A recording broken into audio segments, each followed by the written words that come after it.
नमस्कार, सत श्री अकाल, वड़क्कम, खंबागणी, राम राम साहब सभी को ऑल टाइम मीडिया में फिर से स्वागत है। हमारे साथ फिर से जुड़े हुए हैं अवनीश सर एक थोड़े से अंतराल के बाद में।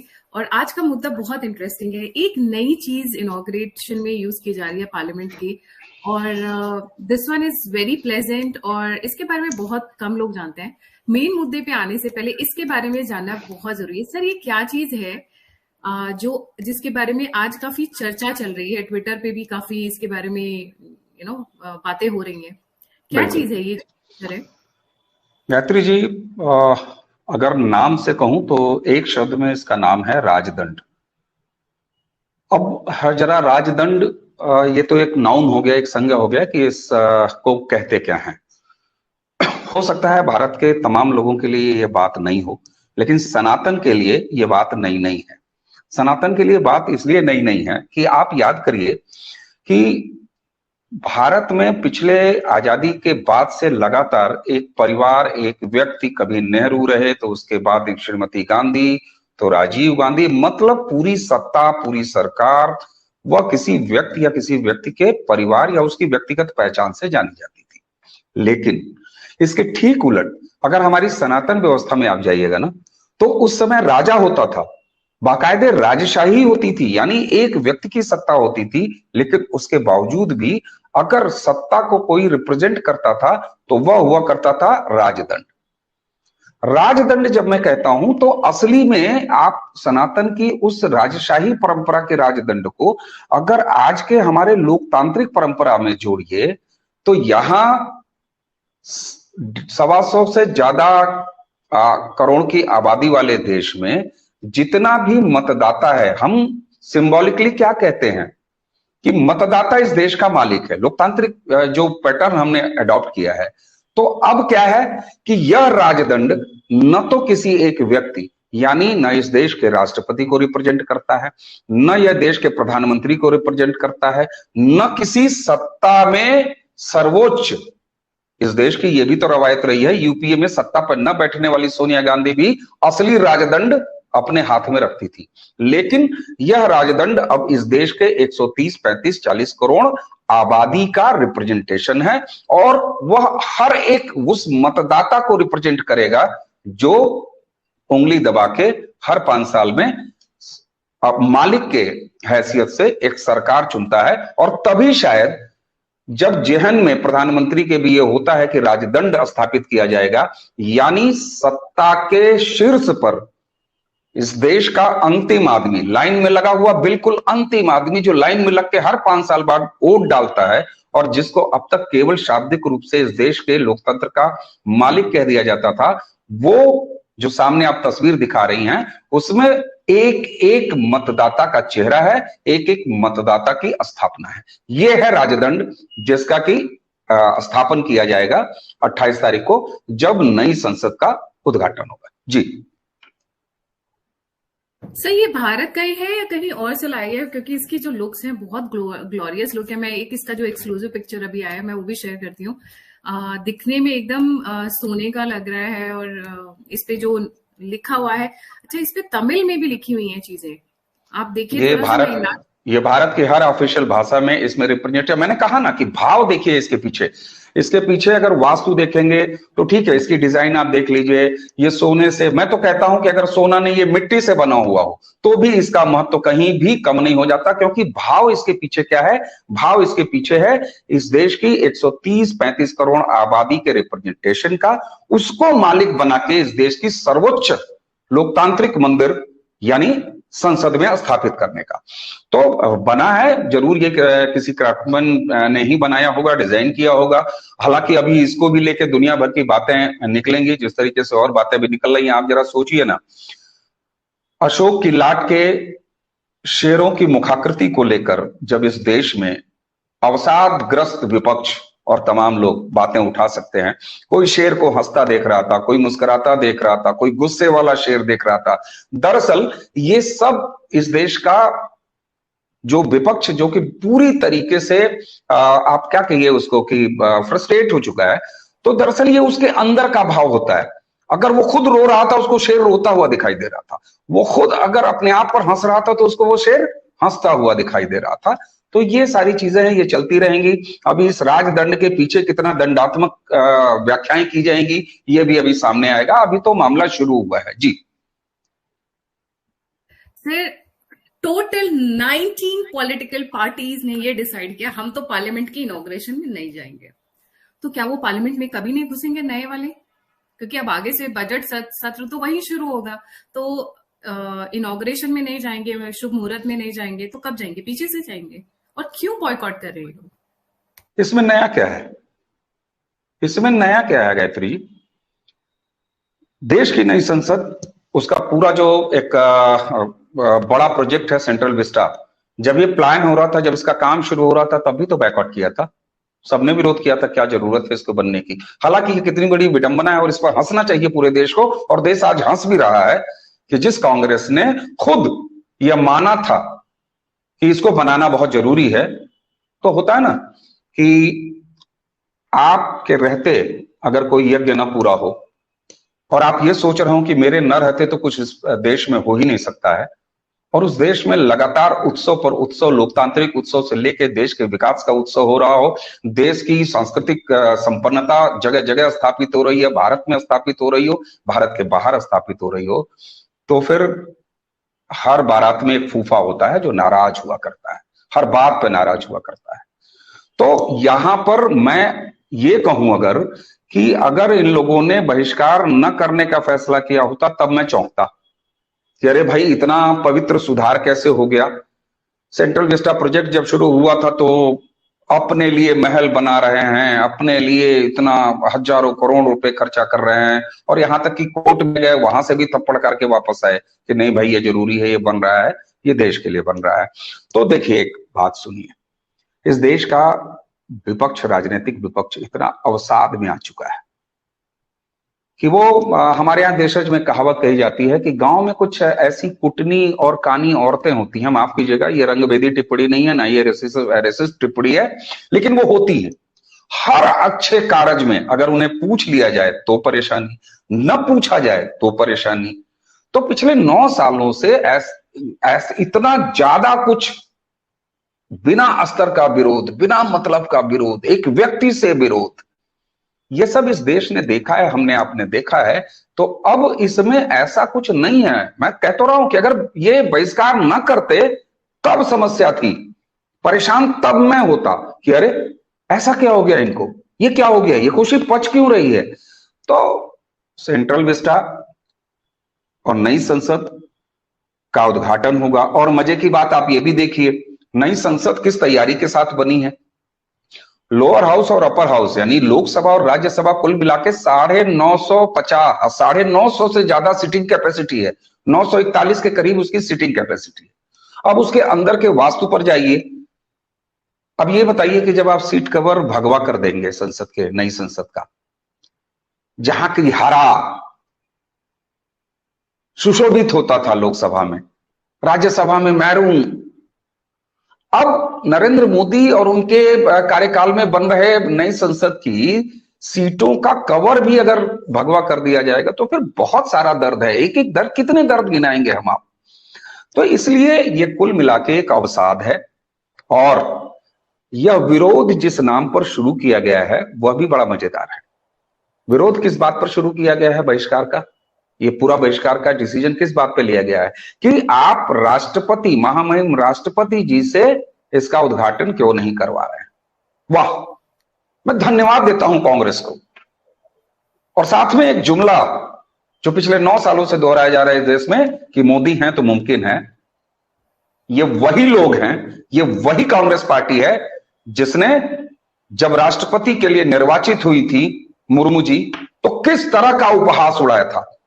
विपक्ष में कांग्रेस के नेता अधीर रंजन चौधरी ने राष्ट्रपति के बराबर का एक नया गलत शब्द, गलत भावना के साथ राष्ट्रपत्नी जैसा शब्द इस्तेमाल किया था। और मैं ये कहता हूं कि अगर उनको आदिवासी का इतना बड़ा अपमान दिख रहा है राष्ट्रपति महामहिम के साथ ही, मुर्मू जी के साथ ही, कि उनसे उद्घाटन नहीं, मैं अभी आऊंगा कि क्यों उनसे उद्घाटन नहीं कराया जाना चाहिए, मैं ये भी आऊंगा।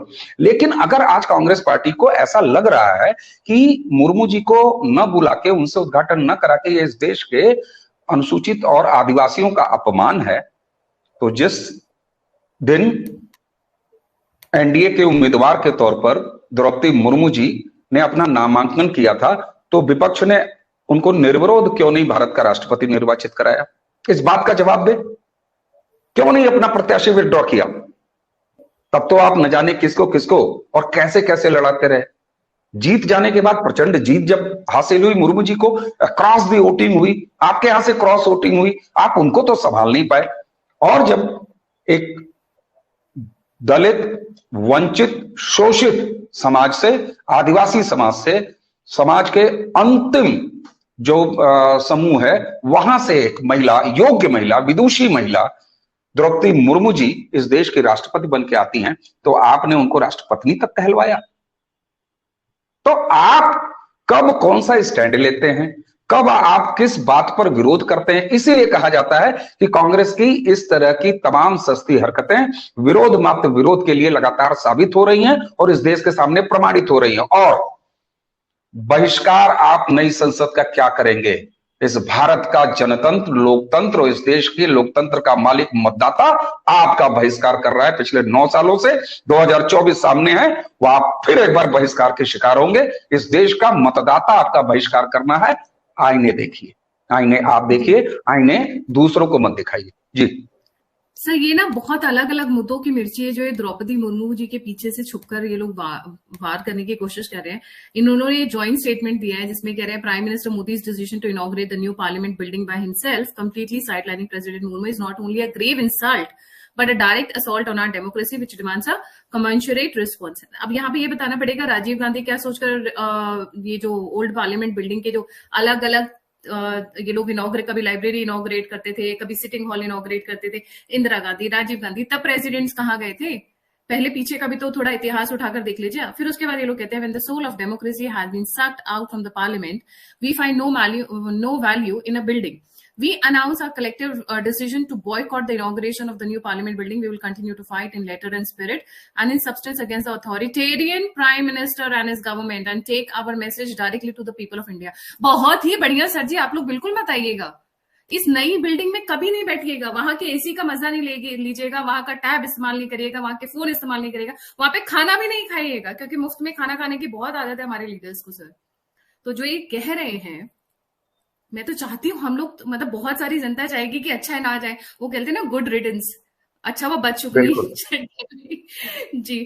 बिल्कुल इसी के साथ देखिए, इस तरह के जो इनका बेवजह विरोध हो रहा है और होता आया है तमाम मुद्दों पर, इस पर लोग बातचीत तो करते ही हैं। पूरा देश और पूरा समाज अब वो समझ रख रहा है और बहुत कायदे से बात भी कर रहा है, इनको उत्तर भी दे रहा है।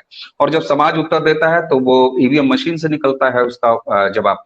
लेकिन यहाँ जरा एक गंभीरता से यह बात तकनीकी रूप से भी समझ लेने की आवश्यकता है कि क्या सच में राष्ट्रपति जी से उद्घाटन न करा के या राष्ट्रपति जी से शिलान्यास, आप याद करिए कि भूतपूर्व राष्ट्रपति रामनाथ कोविंद जी जब थे तब सेंट्रल विस्टा प्रोजेक्ट की शुरुआत हुई थी, लेकिन उस समय भी रामनाथ कोविंद जी ने जाके शिलान्यास नहीं किया था राष्ट्रपति के रूप में। और आज जब उद्घाटन हो रहा है तो वर्तमान राष्ट्रपति द्रौपदी मुर्मू भी नहीं कर रही हैं। देखिए, तकनीकी आधार जहां तक बात करें संविधान के हिसाब से, इस देश के संवैधानिक रवायत के हिसाब से, तो राष्ट्रपति इस देश का प्रमुख होता है। भारत एज ए गणराज्य, भारत गणराज्य का प्रमुख होता है, राष्ट्र प्रमुख होता है राष्ट्रपति। लेकिन संसद का प्रमुख कौन होता है? संसद का प्रमुख हमेशा निर्वाचित संसद के नेता यानी प्रधानमंत्री, इसके पास लाई करता है। यानी कि संसद का जो सर्वोच्च प्रतिनिधि होता है वो प्रधानमंत्री होता है। इसीलिए दूसरा साथ में तकनीकी क्या एक और बात है, राष्ट्रपति इस देश का, हमारी लोकसभा या राज्यसभा जो दोनों हाउस है हमारे, इन दोनों के सदस्य नहीं होते। इसीलिए राष्ट्रपति जब सरकार की तरफ से ज्वाइंट पार्लियामेंट्री सेशन को संबोधित करते हैं तो वो हमेशा सेंट्रल हॉल में हुआ करता है, वो न कभी लोकसभा में हुआ करता है न कि वो राज्यसभा में हुआ करता है। तो इस तरीके से हमारे संविधान निर्माताओं ने राष्ट्र के रिप्रेजेंटेटिव राष्ट्रपति और लोकतंत्र के रिप्रेजेंटेटिव प्रधानमंत्री में ये बड़ा साफ साफ फर्क रखा है। अब संसद भवन का जो एक तरह से कह लीजिए कि किसी आयोजक का या किसी घर का जो है ना वो मुख्य पात्र जिसके नाम से कार्ड जाते हैं वो कौन होता है, वो किसके पास है, वो होता है लोकसभा अध्यक्ष के पास। तो लोकसभा अध्यक्ष इस आयोजन के आयोजन करता है, यानी यजमान है, होस्ट हैं। तो एक संसद लोकसभा के अध्यक्ष के रूप में जब न्योता दिया जाएगा तो उन्होंने न्योता किसको दिया है, उस संसद के सर्वोच्च निर्वाचित प्रतिनिधि और उसके रिप्रेजेंटेटिव यानी प्रधानमंत्री को। अब इसमें राष्ट्रपति जी कहां आती हैं, इसीलिए शिलान्यास के समय भी राष्ट्रपति जी नहीं आए और आज उद्घाटन के समय भी सीन में कहीं राष्ट्रपति जी नहीं है। अब एक काउंटर सवाल जरा कांग्रेस से और इस 19 उनके गिरोह में शामिल इस 19 पार्टियों से पूछ लेना चाहिए कि जब शिलान्यास हो रहा था, रामनाथ कोविंद जी राष्ट्रपति थे, तब तो तुम विरोध क्यों बन रहा है कि गाने में लगे हुए थे। उस समय तुम्हें क्यों नहीं याद आया कि रामनाथ कोविंद साहब को क्यों नहीं बुलाया गया? क्या किसी को याद है इस देश में? क्या उन पार्टियों को याद है कि उन्होंने इस बात का विरोध किया था कि प्रधानमंत्री क्यों शिलान्यास कर रहे हैं? क्यों? क्योंकि उस समय उनके विरोध की मूली और सलाद कहां कट रही थी, खिचड़ी कहां पक रही थी कि ये हो क्यों रहा है, और हो भी रहा है तो नरेंद्र मोदी नाम का प्रधानमंत्री क्यों कर रहा है, हम क्यों नहीं कर सके। एक कहावत है ना, हाय हसन हम क्यों ना हुए। तो हाय हसन तुम क्यों ना हुए, इसका जवाब हसन देगा, इसका जवाब प्रधानमंत्री नरेंद्र मोदी नहीं देंगे। और इस देश का विपक्ष जिस जवाब का हकदार है वो जवाब तो लगातार वोटर दे ही रहा है, मतदाता दे ही रहा है। इसलिए इनका विरोध नैतिक रूप से गलत तो है ही है, तकनीकी रूप से, संवैधानिक रूप से भी ये विरोध बिना किसी मतलब का है। जी सर, यहाँ पर कुछ एक पार्टीज जो आउट ऑफ 19 पार्टीज है उसमें से Indian National Congress, Trinamool, DMK, Janata Dal, Aam Aadmi Party, Nationalist Congress Party, Shiv Sena Uddhav Thackeray वाली, Communist Party of India, Samajwadi Party, Rashtriya Janata Dal, Communist Party of India, Indian Union Muslim League, Jharkhand Mukti Morcha, National Conference, Kerala Congress Mani, Revolutionary Socialist Party, Viduthalai Chiruthaigal Katchi, MDMK, Rashtriya Lok Dal. These are just a few. कुछ लोग वैसे भी है boycott वाले जिनके शायद एक भी मेंबर्स नहीं होंगे पार्लियामेंट में, हाँ, वो सिर्फ नाम के लिए पार्टीज है। सो फनी बात यह है कि इससे जाते जाते एक पॉइंट जो बहुत सारे व्यूअर्स समझते नहीं है, the president is a symbolic head, the actual powers lies with the prime minister of India. So जब इनॉग्रेशन की बात आती है, the right goes to him because he is the actual head of the country. हमने borrow किए, जैसे हमारा constitution हमने कितनी, आई थिंक 19 कंट्रीज से बोरो किया है कॉन्स्टिट्यूशन, यूके से, कनाडा से, यूएस से, जर्मनी से, नीदरलैंड से, आयरलैंड से, मतलब हमने हर कहीं से बोरो किया है। और पूरा कॉन्स्टिट्यूशन जो बेस्ड है in that constitution, the actual power lies with the president, not with the president of India but with the prime minister of India। तो हक के हिसाब से भी उन्हीं को जाता है, हक के हिसाब से भी उन्हीं को जाता है। और फनी बात यह है कि सूप हंसे तो हंसे छलनी हंसे, जिसमें 72 छेद। आप अपनी हिस्ट्री उठाकर तो देख लेते पहले, आपने कौन से प्रेसिडेंट से कौन सी इनॉग्रेशन का एक बार का भी एग्जाम्पल दिया हो तो हम मान जाते।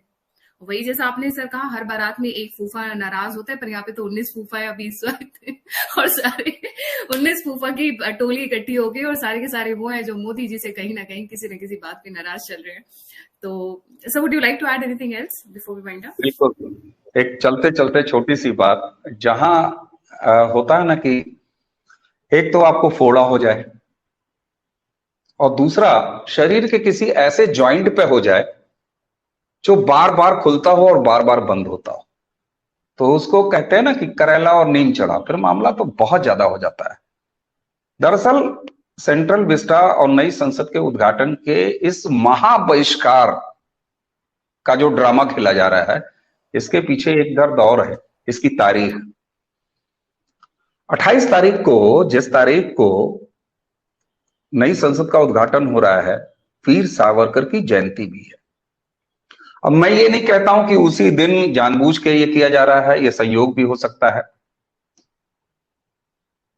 सर मैं तो ये कह रही हूँ उसी दिन जानबूझ के रखा गया है। रीजन क्या है, मोदी जी ना वो बड़ा महीन पीसते हैं मतलब जो हर कोई बात करता है, चलिए, और मैं ये बात जलेबी ऐसा आपसे सुन कुछ रखते हैं कि पूछो मत। मैं ये बात आपसे सुनना चाहता था, अच्छा लगा। ये बात मैं आपसे इसलिए सुनना चाहता था कि बिना कुछ कहे देश का हर व्यक्ति समझ रहा है कि 28 तारीख को क्यों नई संसद के उद्घाटन का दिन चुना गया। तो ये कुछ बातें कहते हैं ना कि कुछ ऐसी बातें जो कही नहीं जाती और अपने आप हर तरफ कही जा रही होती हैं, हर तरफ समझी जा रही होती। तो अब आप जब सोचिए कि विनायक सावरकर, जिनको कि लगातार महिमा मंडन के बजाय कांग्रेसी सत्ताओं ने और उनके पूरे इकोसिस्टम ने किस तरीके के दुष्प्रचार और उनका जो है हमेशा डिफेम करने का प्रयास किया, अगर उसकी कोई स्थापना हो रही है, इस देश के सांस्कृतिक राष्ट्रवाद की स्थापना हो रही है और एक ऐसे महापुरुष के जन्मदिन पर हो रही है, तो इसका एक सिंबॉलिक जो कहते हैं ना कि एक प्रधानमंत्री जी की बड़ी मैं कहता हूं कि हमारे अपने दोस्त मेरी इस बात पे कभी कभी चिढ़ जाते हैं कि तुम ऐसे क्यों बोल दिया करते हो। मैं कहता हूं प्रधानमंत्री जी के अंदर कुछ खराब बातें नहीं है। खराब बातें ये है, एक तो वो बड़ा महीन कट लगाते हैं, नश्तर चुभोते हैं, और नश्तर चुभोने के बाद फिर करते क्या है, दूसरे हाथ से लाल मिर्च का पाउडर उठा के उसके ऊपर बुरक देते हैं। तो एक तो 28 महीनों में, रिकॉर्ड समय में आपने सेंट्रल विस्टा के प्रोजेक्ट का नई संसद बना दिया, उसकी एक एक गद्दियों को भगवा कर दिया। अच्छा साहब, वो सब ठीक है। नई परसीमन जो आगे आने वाले 2025 में ड्यू है, उसके हिसाब से आपने 950 के आसपास उसमें सीटें यानी सांसदों के बैठने की व्यवस्था भी कर दी। और ये सब करने के बाद आप जो है विनायक सावरकर के जयंती के दिन उसका उद्घाटन कर देंगे। और आप क्या समझती है, कांग्रेस सहित तो उसका पूरा इकोसिस्टम चुप बैठेगा? तो देखिए, कुछ बातें सांपों को उनके बिल से निकालने के लिए भी होती हैं और की जानी चाहिए। तपती दोपहरी में खाट उठाकर पटकी जाए तो उसमें से खटमल निकल के अपने आप बाहर निकलते हैं। तो ये सब होता रहेगा। अभी तो 2024 का पूरा मामला सजने वाला है, उससे पहले देश की नई संसद सज रही है और इन अवसादग्रस्त लोगों के बहुत ज्यादा तवज्जो देने की जरूरत नहीं। जब देश की जनता तवज्जो नहीं दे रही है, हमारा नेता तवज्जो नहीं दे रहा है, हमारा प्रधानमंत्री तवज्जो नहीं दे रहा है, तो हम अपने विमर्शों में बैठ के इनको इतना ज्यादा समय क्यों दें? आइए देश की समस्त जनता को, लोकतंत्र के हर मतदाता को, हमको, आपको, इस देश के लोकतंत्र के सर्वोच्च मंदिर नई संसद की बहुत बहुत बधाई हो। और हम उम्मीद करते हैं कि नई संसद इस देश के नए भविष्य को इसी तरह से लगातार लिखती रहेगी। और आज 500 सवा 500 लोगों के साथ रच रही है, कल को 950 से ज्यादा लोगों के साथ रचेगी। जी thank you so much sir. और पता है क्या, कभी कभी ना कुछ लोगों का आना ना अच्छा होता है, नजर लग जाती है नई चीजों को तो अच्छा, इसको कहते हैं गुड रिडल्स जी thank you so much sir for joining. जाने से पहले सभी व्यूअर्स से रिक्वेस्ट है, सर का चैनल है Prarambh, please don't forget to like, subscribe and share both the channels, the alternate media.